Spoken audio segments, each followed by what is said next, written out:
This is Paul Nobles from eperform.com. I'm sitting here with April Blackford. April, you want to say hi to everybody? Hi, everybody. So basically, we have kind of a bigger class today, and we have a question right off the bat, so we're going to go ahead and address that. But if everybody could get some questions going, that would be helpful. Steve was asking, have you found a CrossFit gym in Raleigh, North Carolina to join? No, not yet, but I am open to suggestions. I would prefer a strength-focused CrossFit gym. So if anybody has any suggestions, I'm all ears.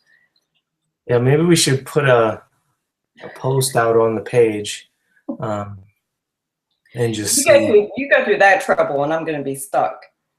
Yes, I'm trying to get you stuck. April, I don't know if you realize this, but a lot of people that we work with do CrossFit. And so even if you didn't do CrossFit, see, what you don't understand is at the CrossFit gym that I work out at right now, I barely do CrossFit. You know, I mean, you know, there's weeks that I don't do CrossFit at all. You know, I'm basically just, you know, focused on strength at this point. Now, I have recently added more Metconning into the equation, but one of the things that I've really started to add in is more walking and hiking, which has been kind of interesting. That's actually part of a project that I'm kind of doing, but you know, I've been talking a little bit about my Fitbit and you know, just being a little bit more aware of non-exercise activity. And man, I tell you, once you have that information in front of you, it's sort of lights a fire underneath you.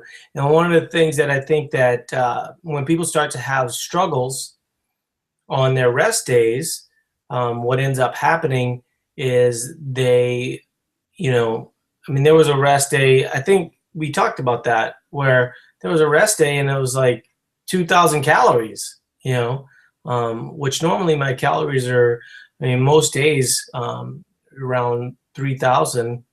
And, you know, so what I've tried to do is just keep my rest days at least in that plus 2,500 range. And so we'll see how that plays out. You know, like I said, I got kind of a project going for an article, and we'll see. You know, we've talked about the NEAT activity and the NEAT term in the Science Lab social group a lot. And I think a lot of people are just kind of unaware of what it is. But, you know, if your primary goals are fat loss, it makes a huge overall difference with dropping body fat. You know, I've had one-on-one people that I work with and just, you know, telling them, you know, try to increase your NEAT activity, you know, your walk more, you know, just take more steps, get moving, and it just makes a huge difference overall with dropping body fat. And the key is, you know, always, in my opinion, is to kind of keep it lower stress. You know, for some people, you know, increase their activity, they think, let me go run 7 miles, you know, but that's opposite of what you want to do. So yeah, I mean, I think I walked. Well, I dropped my daughter off at this one thing, so I went for a little bit of a walk, and that was about a half hour. And so that was, is that your phone? my phone. But so I went for a walk for a half hour, and then I got my hair cut. So I walked up to the place where I get my hair cut, and so that ended up being like a 5-mile walk, you know. And of course, you know, it wasn't stressing, wasn't a huge glycolytic type thing. I don't need a lot of carbs. It's a rest day, you know. So, you know, if the goal is rest days, you know, working towards getting a little bit of a calorie deficit on those days, I think if you just sit home and watch TV, you know, you're not getting the result that you want. And so that's actually the next article. And then, like I said, I'm doing a little bit more of a longer project on how it can work, because I think that, you know, we talk a lot about, you know, maybe taking more rest days and then people still want to be active. And I don't think they realize, I mean, it's sort of hard. The Fitbit HR charge, which is, this thing right here. And so you get your reading and you can cycle through it. But what I think that a lot of people don't realize is that for CrossFit, it's not great. And so people go, well, if I can't measure my exercise, your exercise is such a very small part of, your total caloric burn. And you could estimate your exercise at anywhere from 300 to 500 calories, and you'd be pretty close to right, but you would not be able to estimate the time around your activity. And so that's where I think that's kind of interesting.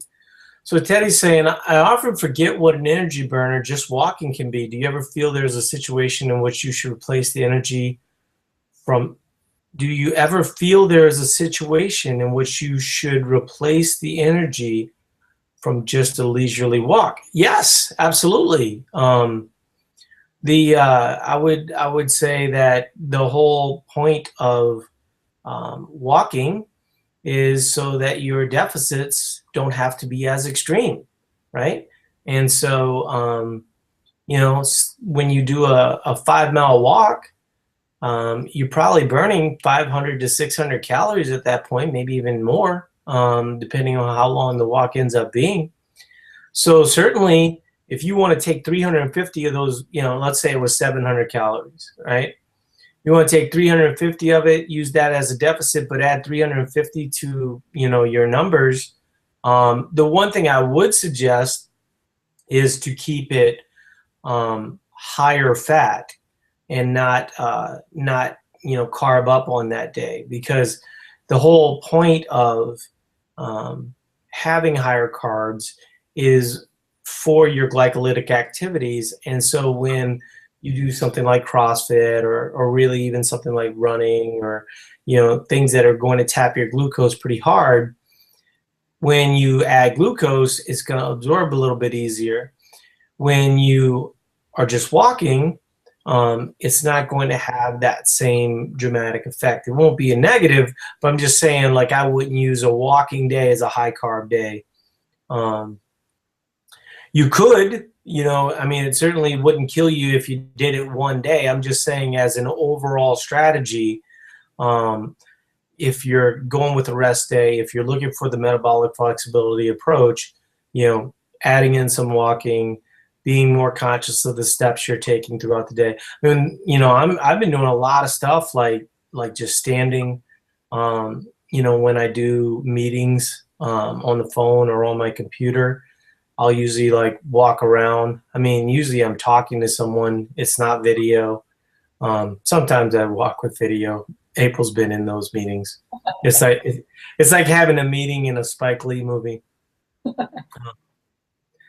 But yeah, no, I would say that what you'll find is your deficits don't need to be as dramatic by adding that in. But you're still looking for a deficit on those days. Interesting. Since it's getting nicer out, it's not uncommon for our friends and I just go walking around the city for 3 to 5 miles or so total on the weekend. Yeah, I mean, I just don't think most people have any idea how many calories they burn in those scenarios. And then the nice thing about this one is that it gives you your heart rate. Now, the problem that you run into with this is it measures your heart rate. Here, I'll show you guys. So you see, there's these little, that's basically how it's measuring your heart rate. And so what happens when you're doing CrossFit is you'll start sweating or even running with your sweat. Those lights don't work as well. And so what's happening, or what I see when I use it when I CrossFit is, it'll show me at 136 beats a minute or something. And if you know anything about CrossFit, you're not doing 136 beats per minute. Typically you're going to be much closer to 185, but because it goes through, it took me a little while to figure this out actually. But once it goes through, 30 seconds and then you lose your heart rate for 30 seconds, well then, at that point it's just trying to do a math equation that it's not really good at when that, that light is not working the way you want it to. But that sounds like a reason why you shouldn't get one. And I would argue that your exercise is pretty easy to estimate anyway. It's like 300 to 500 calories, and it's like 300 to 500 calories. And you normally would have burned, let's say 200 calories, just as an example. So really you're only getting the overage, if that makes sense. Any thoughts on that, April? Do you have one of these? No, I have a Body Media Fit, and I actually wore mine for a little bit over a month, and it was shocking to me. Actually, I got it years ago, and it was kind of the eye opener for me as to part of the reason why I stopped chronically dieting was, it just showed me what I burned, and I think a lot of women, I talk to them daily where, men too as well, but mostly women where, society just teaches them that they're supposed to eat, 1,700 calories or less if they want to, get their desired body composition. And that's absolutely not the case. But the thing for me was I had actually ironically gotten sick when I had mine. And the way that mine worked was it was a little bit cumbersome because you had to wear it on your arm as an armband.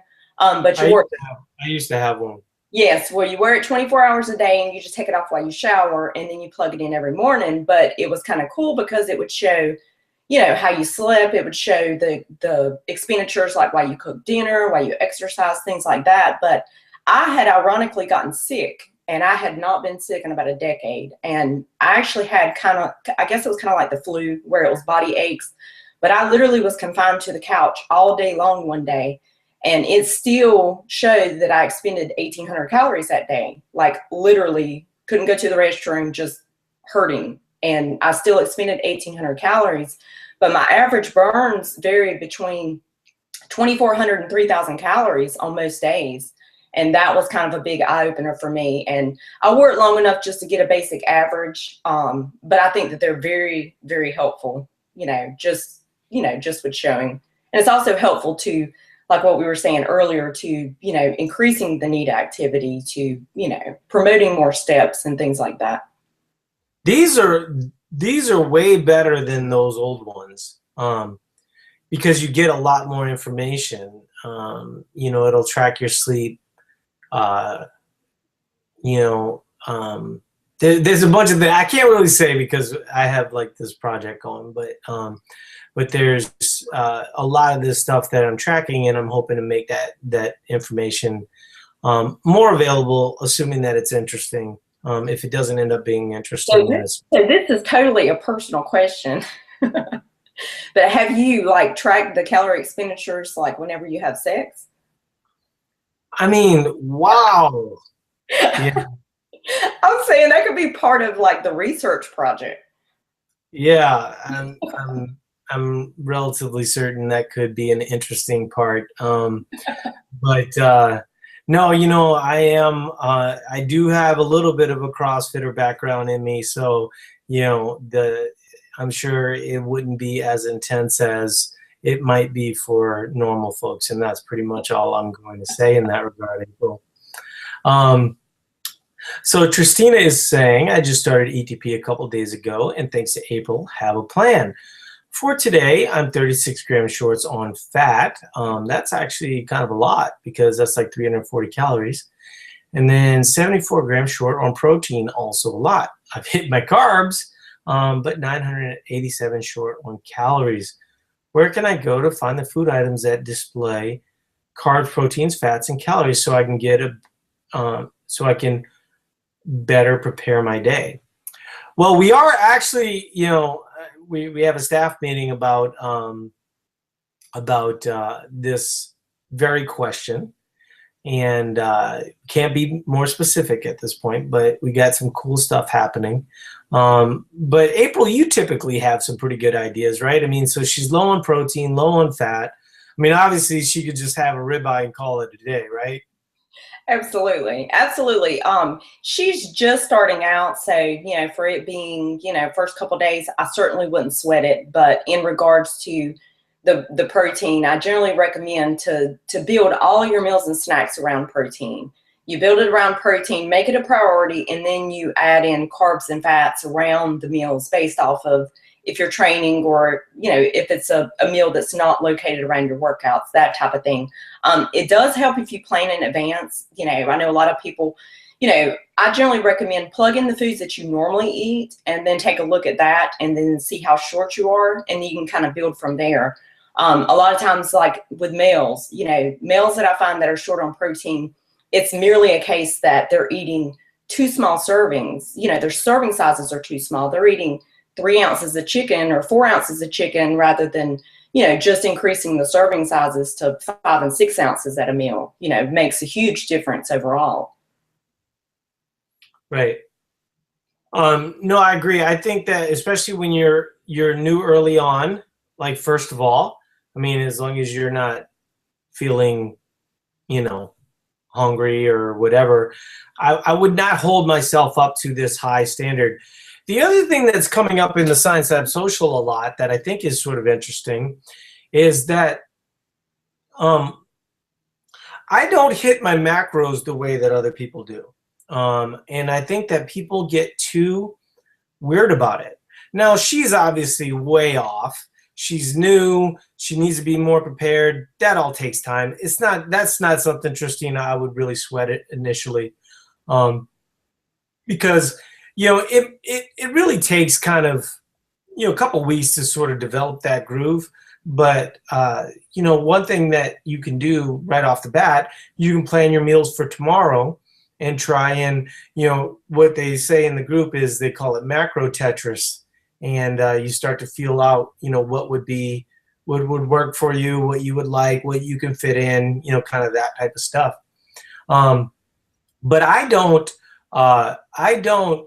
not hugely diligent as it relates to carbs and fats. And here's what I mean. Okay, so let's say that my calories are 2750. Okay, now protein I'm going to hit. Okay, that's happening because I don't want that to be something that's going to hurt my progress, right? So I always hit 0.8. I will allow for, on a bad day, to go down to 0.7, but very rare. I mean, like if you looked at my food log, you'd be like, wow, this dude is like a protein savant. Carbs and fats in general, if my fats are a little lower on any given day, like even on a rest day, unless I'm feeling uncomfortable, I don't sweat it. In terms of carbs, obviously on workout days, I know I need carbs to perform. But let's say that there was a scenario where I felt good. I've got 150 grams of carbohydrates in me, and towards the end of the day, my fats got a little bit higher, let's say post-workout, and I was going into a rest day the next day, I wouldn't be bothered by it. I think that the most important thing is to really hit those calorie numbers on most days. Secondly would be hitting those protein numbers each day, and then just being more conscious about needing more carbs. And now April's going to get on me, because we do need people being more aware and kind of hitting those numbers. And if you looked at my numbers, you would go, well, Paul, you said you don't really care about it, but if you look at it, you hit these numbers almost every single day. That's the point, is that this really super obsessive way of doing it isn't going to land you where you want to go. But if you make some general rules and you make sure that like I would argue in the case of Tristina, that her issue isn't fats or proteins. It's the fact that her calories aren't high enough. And if her calories got high enough, then we'd be much closer, right? And so what are your thoughts on that, April? I agree. I agree about Tristina, but again, she's just starting out, so I'm gonna give her a little leeway on that. Surprisingly, Paul, I'm actually exactly like you in regards to my macros. I will have days. I always make sure I hit my protein, and I allow my carbs and my fats to generally fall where they are. Some days, my husband might bring home a big steak and I'll eat that, and it'll, push my fats up, and I adjust my carbs down, and vice versa. Some days I'm lower on fats and I'll make sure I eat more carbs to take the place up. But, for the most part, if you look at my food, I eat the same breakfasts, so, tell Taylor they are actually what I eat. But for the most part, everything else, I'm not super OCD about it. I am super OCD about the fact that if I'm doing deadlifts tomorrow, you can guarantee I'm eating carbs tonight. I'm making sure that my carbs aren't going to be too low, tonight going into tomorrow. So I'm kind of funny about things like that, but definitely not OCD by any means. Well, what April's describing is just basically making performance a priority and having general guidelines. That's what I think is really important about this. I mean, you guys are seeing lists and you're seeing, here's some things that you should add. And what we always try to say, we had a big discussion about this as a staff this week in the staff meeting, and we were just talking about, somebody said, well, if we're just giving people lists, isn't that similar to paleo? And then, my initial response was, no, it's not, because any list that we're giving people is just a guideline. It's not like hard and fast rules. You can't do it wrong, and in general, what we're really trying to do is just get people to a point where they're not focusing on deficit eating all the time, and that allows them to build and maintain lean mass, and that ends up being a good thing, because we actually have a question about that.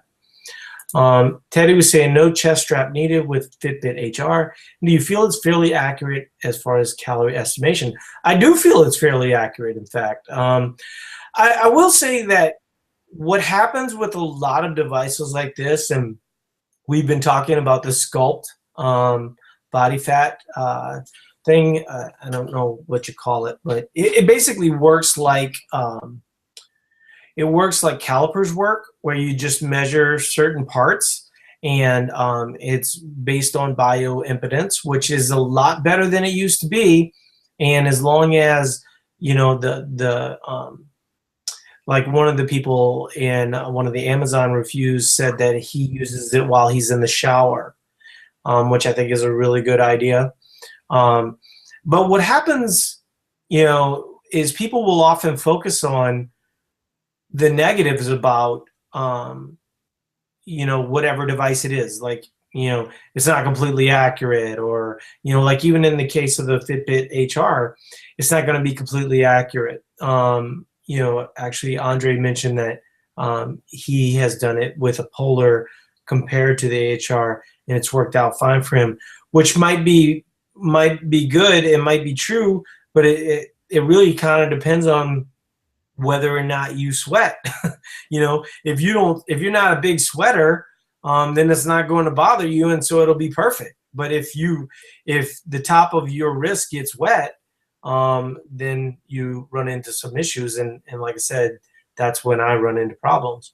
But I think, Teddy, to answer your question, is the body bug or whatever body media that April was talking about. I mean, 4 or 5 years ago, the technology wasn't near as good as it is right now.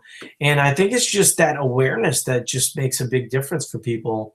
And once you're aware of it, and like April's saying, well, she probably doesn't use it now, obviously. But even though you have that awareness, it's different when you have it on. and I'm sure April would probably admit to that, that, if you had something staring you in the face, you would be a little bit more likely to stand up. You would be a little bit more likely to have a phone call walking around the house. You would be a little bit more likely to go for a walk with the dog. I mean, do you disagree with that, April? No, I totally agree because I found myself doing the exact same thing. It's almost kind of like a contest, type thing of you plug it in every day or you check your reading and it's like well crap, I'm only at 2100. Let me go take a walk or let me do this or let me do that. I think the great things about these devices is it shows the ebbs and flows, and I think too many people are so overly focused on, number one, I think that they're overly focused on, is my exercise enough to warrant eating this food? And like what you said, it's not all based on just your expenditures from working out. It's not based on that. And I think that a lot of people are too obsessive over each single day. I went over today, so I'm going to undereat tomorrow, or I'm under today, that's fine. Tomorrow, I need to make sure, I eat more. Whereas, you have the ebbs and flows, the ups and downs, and your weekly averages are more important than, one single day, If you said exercise is 300 to 500 calories, so let's say 300 calories, okay? And your goal was to get to 3,000 calories for that day, that tells you right there, exercise is only 1/10 of it, and so it sort of depends on how active you are throughout the day. I am a pretty fidgety type person, so I mean, it actually sort of surprises me that I was ever like heavy, because I'm so active. But then, I think one of the things that's interesting when you get more aware of what calories look like, you start to realize like 3,000 calories sounds like a lot. It's not as much as you think, and then you start to realize, well, wait a second, what's in spaghetti, and then what if I had Subway for lunch, and what if I had McDonald's breakfast, all of a sudden you're at 5,000 calories pretty easy. So, so Prashant was asking, what's the best way to recompose change from being skinny fat? This is a really interesting question because it's the basis for Eat to Perform. And because most people don't want to add muscle and then add a lot of weight. The one person that stands out that would be different would be me. I actually went up to 185. I was even as high as 189, trying to put on some muscle and get stronger, and that worked out really good. Right now I'm sitting at about 169, and I'll probably, I don't know where I'll land, but I'll definitely land under 165.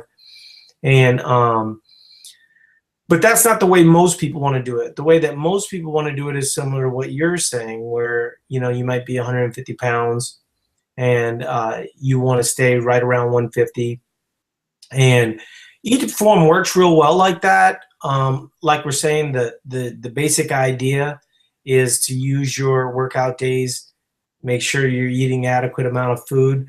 So if you had like a Fitbit, as an example, and the reading was 3,000 calories, you should eat 3,000 calories that day. The only day that you would change would be that rest day where you're trying to get a little bit of a deficit. The one thing that I would say in terms of recomp though is the calories won't matter if you're always focused on activities that are tearing you down. And like CrossFit as an example, I would say early on is a great activity, but after a while it can be kind of a tear you down activity.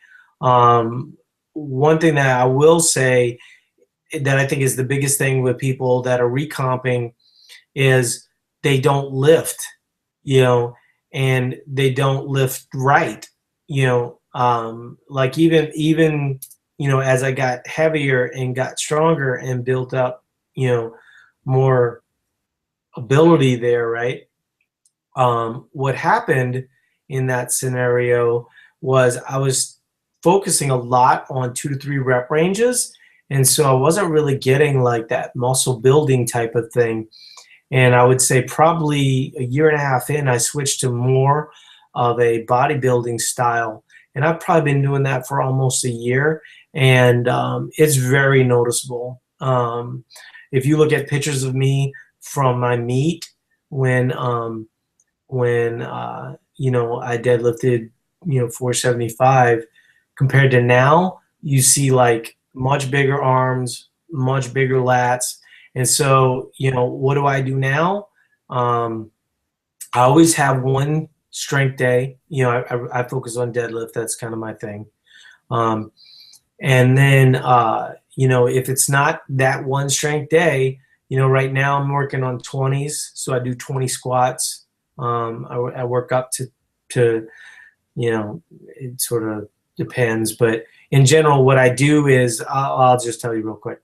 I go from like 95 pounds to 135 to 185 to 225 to 285, and then I start to come down to where my 20s would be, and then I lift that. But because I lifted that 285, 205 as an example is a lot lighter, and a lot easier to do. So that's one of the things that I would stress. But I would say, make sure to get reps in. Don't just focus on 2s and 3s. Really focus on 7s, 10s, 15s, 20s.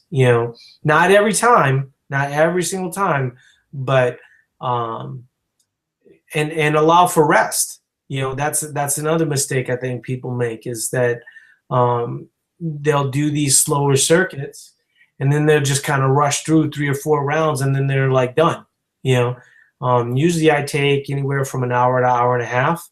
And the one thing that I would say if you're recomping is make sure that you've got creatine and make sure that you're drinking carbs intra-workout, especially if the workout ends up being 1.5 to 2 hours long. I think that'll make a big difference for you. So I went a little long-winded, but he asked a question that is basically like wheelhouse for what I do. But I know that's similar to what you do too, April. Absolutely. I think that you kind of hit the nail on the head in regards to the recomp. I think when someone is new to CrossFit in general, or even new to Eat to Perform and they've been under eating or low carb, they can see drastic difference in the first couple of months, either being new at CrossFit or just going from under eating to eating properly. But after a period of time, those gains slow down. And I do think it's very important to have a strength focus there if you want to continue with that, body recomposition, portion there. Yeah, I mean, it just comes down to the lifting. Everyone focuses on the eating part, and the eating part is really important, but it really comes down to lifting, because if you're just running or you're walking, getting your total daily energy expenditure higher, it's not really the kind of stimulus that you need to get leaner. What'll ultimately end up happening is you'll just, gain weight, but you won't gain muscle. And so make sure to kind of be doing the right rep schemes. Corinne is saying, I've been doing ETP for several months, and the biggest issue I've been having is keeping sodium low. It is consistently over 2,300 milligrams. I don't think that that's so high, usually about 3,000 milligrams. I know it's holding me back. Clearly, I have to cut back on processed or boxed foods. Any other tips to cut out the sodium? I don't think sodium's that big a deal. It certainly isn't that big of a deal when it comes to working out during the summer, because you're going to end up being, sweating more. It sort of depends on what kind of activities you're doing though, Corinne. If you're just lifting, if you're not doing a lot of metabolic conditioning, then it might become an issue. I mean, do you even think like 3,000 milligrams, do you think that makes that big of a difference? Here's my opinion in regards to sodium. I think if you're consistently eating higher like that daily, I think it could be an issue. for the most part, if you've got random days in here and there, where it's a little bit higher, I don't think it's an issue at all. The big issue with sodium is that it does cause the water retention and the inflammation. And a lot of times it gives people the false illusion that they're not making progress, and then of course they're so quick to, I'm not making progress. I need to adjust my macros. I want to cut my carbs and, cut my calories, when in the reality, it could just be the sodium. A prime example, I actually am coaching a male client who he basically would turn to convenience food or boxed foods, for convenience. And his carb intake was very high. His activity level was extremely high. And he would eat like a whole box of rice-a-roni to get his carbs, and his sodium levels were extremely high. Usually they averaged about double the normal intake for a male. And I made this suggestion. I was like, your sodium's really high. I would suggest incorporating some, non-processed things in there, instead of rice-a-roni, use white rice, things like that. And he adjusted that and increased his water intake. And in 2 days, he dropped 14 pounds. 2 days. Right. That's a lot of sodium. Like, now I will say this, okay? See, I think what Corinne's saying is she's saying 2,300 to 3,000 milligrams. I think what she's really saying is 5,000 milligrams. I really do. I mean, this is my experience with people. I don't think 2,300 or 3,000 milligrams makes that big of a difference, but I don't see that as being the issue for people. You look at something like having a Big Mac with fries and a soft drink, that's like 3,000 milligrams right there, right? And like you're saying with rice-a-roni. Now, the one thing that I would caution people on, okay, and I mean, this is sort of my opportunity to brag it seems like every week, but I have a body fat machine in my house, okay, that I use for gyms locally here in the Twin Cities. And what I can tell you guys is that I bet Rice-A-Roni guy, while he definitely needs to adjust, and Rice-A-Roni is just absurd amount of sodium. Sodium allows your carbohydrates to load into your muscle a lot easier. And so I'll give you an example. On Friday nights, pretty much every date night, we go to the same pizza place, right? So what does it have? It's got sodium. It's got garlic, all of which load the water into your muscles easier. Pretty much every single Saturday morning, my weight is up, but you know what's down? My body fat, because the water loads into your muscle a lot better. And so I think a lot of times people's weight will be up, and like April's saying, the sodium is causing their weight to be up, but that sodium is actually allowing that glucose to load more efficiently, or glycogen to load more efficiently into their muscle, and they end up being more hydrated as a result, and therefore they have less body fat, or at least that's the experience. And I mean, that's the experience every single time, but once again, it's not like, well, one, I don't eat a lot of processed foods. I do eat some processed foods. I'll eat Chipotle. I'll eat things like that. People go, well, Chipotle, that's, what's the sodium in Chipotle, right? It's like 2,000 milligrams of salt just in that. Certainly there's some sodium in the other things that I'm eating. I don't see this big, huge influx. But I don't view sodium as bad, I guess, is the long story short. I view 5,000 milligrams of sodium as bad.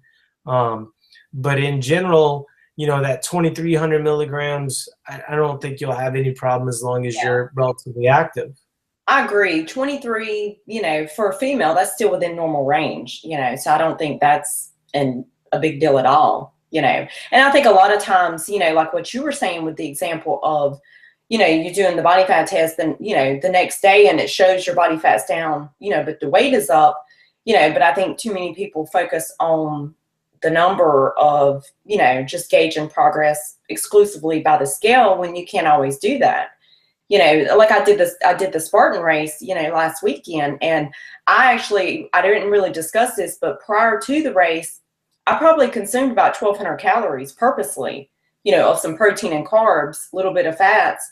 And immediately after the race, within 30 minutes, I consumed 1,000 calories of carbs and protein, just shake, banana, Cliff Bar, Rice Krispie treats, whatever. And then I came home and consumed about 1,500 calories. But I could tell for about 4 days after, just my body was just sore. I was just inflamed, my weight was up, and it wasn't from all the food that I ate. It was just from the stress, the inflammation, things like that. So, obviously, I don't judge, I know I couldn't have gained 5 pounds of fat just from, eating 4,000 calories in one day, so I don't judge progress based off of the scale moving up and down. Well, one thing that we'll do, April, is whatever gym that whatever CrossFit gym you join, that's what I'm going to do. Is I'm going to put out a call for CrossFit gyms in Raleigh, North Carolina that would be interested in having a body fat testing unit. And so whatever gym that gets you is going to have a body fat testing unit. How about that? That would be awesome. Okay, so it's a lot of pressure on you. You now have to join a CrossFit gym. There's gonna have to be some requirements. I'm at the interview. It's strength focused. And see, you talked about that about your gym. Yeah, I don't think you know. Like there are a lot of gyms like that. Like Amy Payne works out at a CrossFit gym. But she's obviously, squats 451 pounds, and, she's certainly not doing CrossFit all that often. She actually does do CrossFit occasionally, though. But let's see. So Anne Marie's saying, but I do want you to have a body fat machine. So people, like how far is Raleigh from Charlotte? I think it's about an hour and a half. Yeah, because there's a lot of, like, I know it would be inconvenient, but a lot of people would come visit you. She's saying, so CrossFit Invoke is probably one of the most popular CrossFit gyms in Raleigh. I'm sure everyone has heard of Christmas Abbott, right? It's her gym. Yeah, I mean, CrossFit Invoke's probably not going to be where April ends up landing, is my guess. Just because Christmas kind of does her own like nutrition thing. We actually have had some conversations with Christmas, but like her approach is a little different.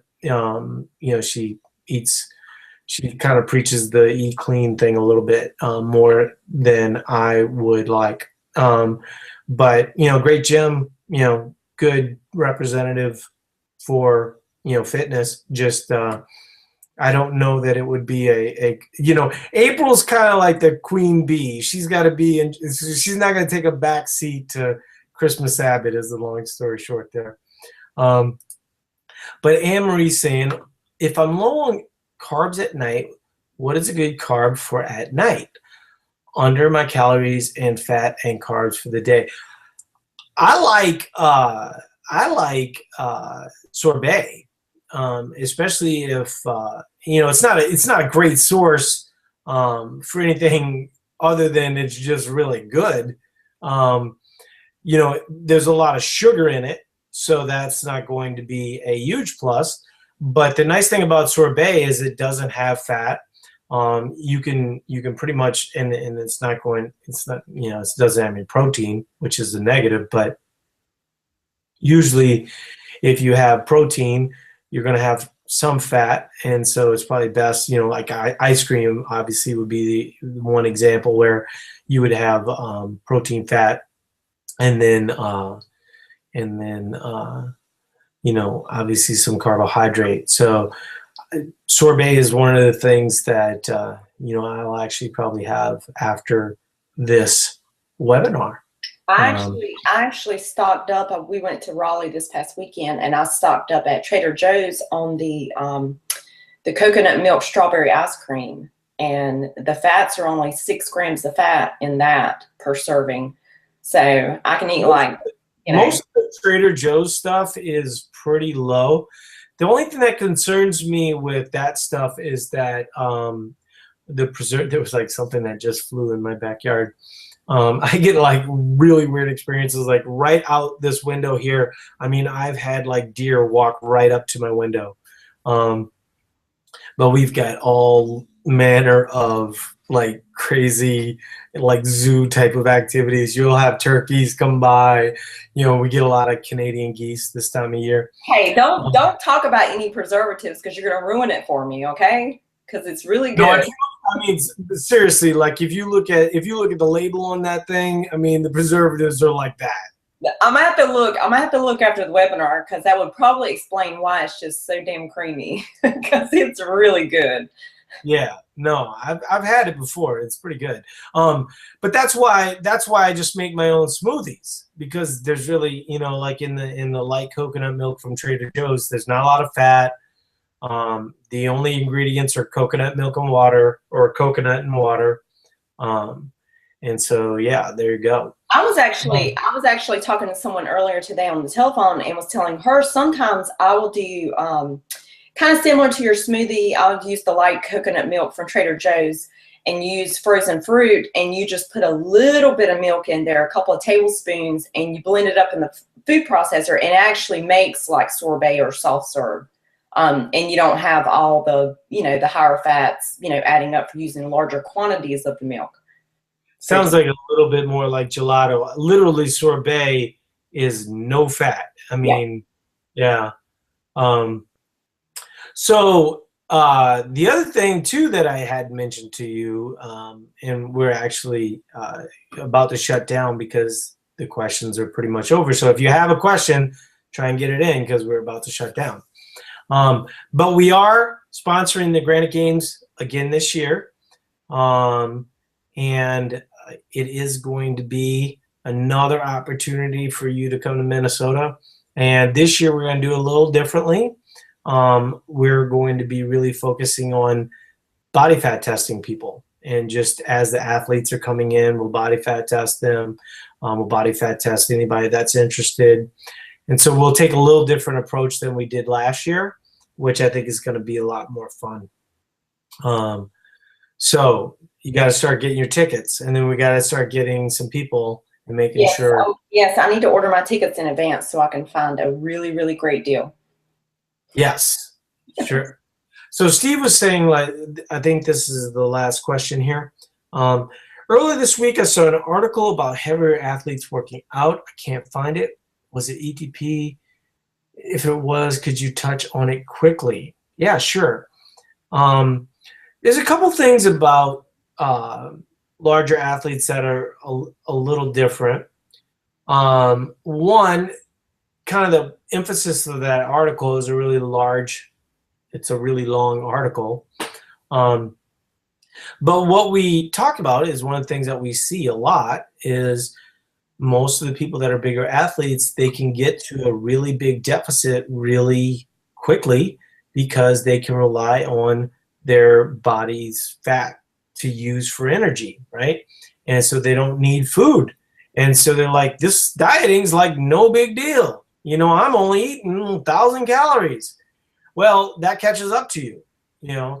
And the point of that article was really to say, if you've been eating 5,000 calories or 4,000 calories or really kind of a slave to convenience, that you'd be much better off around 3,000 calories, where you're just gradually, you know, mobilizing fat, and then it allows you to get better as an athlete over time. I do think that there are times for periodic times where you're focused a little bit more on fat loss, where you're well, I'm just thinking of someone very specific right now, where normally their calories are 3,500. They're, you know, somewhere in the neighborhood of 280 pounds, I believe. They're right now, I think they're focusing like 2,800, 2,500, 2,300. That's like a focused fat loss period where they're trying to go down 10 to 15 pounds. Now, I don't believe you can do that unless you have a good basis of protein, your workouts are good, all these things, right? Um, this week, we're sort of hoping to have the Eat Before board game, and it kind of walks people through that, of the things that you have to have in place. And, Steve, you've been doing it for a while now, and you've been coming to these webinars for a long time. My suspicion is that real soon here, you should be focusing on a period where you're focused on being a little bit more extreme. Even in the case of someone, like a male, 275 pounds, let's say you're 6'2", we wouldn't want that person ever to go under their well, actually, I think that the person that I'm referring to is like right at their RMR on the low days, but they don't have a lot of low days. The goal when you're focused on performance focused fat loss is to try and go as long as you can, seeing results while working out. But once those results start to stall, now all of a sudden we really focus on NEAT, really going to focus on maybe having a little bit more rest days where your low activity is going to be a little bit higher. Your higher activity, CrossFit stuff's going to be a little bit lower, just because, the amount of stress when you're eating at a deficit combined with the amount of stress CrossFitting all the time might be a net negative. But it's kind of something you play with for a little bit. But usually when we say to someone, do you think you can lose 10 to 15 pounds in, 10 weeks? Usually they can at least hit that 10-pound number, and then we just reset from there. And I mean, let's say you were 275 pounds. What we normally will have that person do is go through shorter cycles. So you go from 275, okay, and you want to allow for a little bit of flexibility. But let's go ahead and say 275-pound person, okay. We're going to say that person loses 12 pounds in 10 weeks, okay. Very common for a person that size to be able to mobilize that amount of fat. We actually have a guy right now with almost exactly what I described. Been doing it for like a week. He's already down 6 pounds.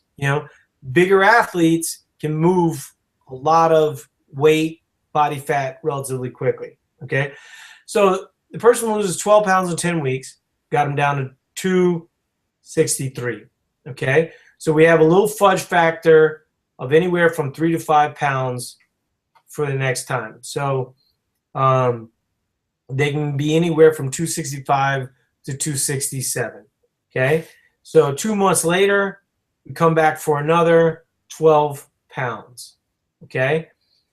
So now they're at 255. Okay, that's within 6 weeks, we've got that person from 275 to 255. Or 6 months, I'm sorry, to 255. You go, well, that's no big deal. I can lose 20 pounds, no problem. No, I'm talking 20 pounds of fat, okay? When you do it slow, you're pretty much guaranteed that you're losing fat. And also, it's not that hard to do.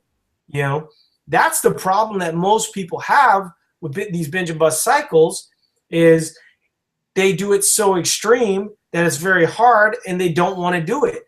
This scenario, I mean, literally within 2 years, that person would be under 200 pounds, and most people don't think of it like that. And they want to pull off the Band-Aid as quickly as possible, but think about it. How's that work for you? How's that work for a lot of people? I know for me, it didn't work out real well. Landed me roughly 225 pounds. I'm a 69-pound dude right now. Think about how much, 60 more pounds, what effect that has on your heart, what effect that has on your joints, all these other type of things. I spent 10 years doing everything wrong before I ultimately started doing things right. Think about if I had just taken those 10 years and taken a smart approach, more enlightened approach, where would I be?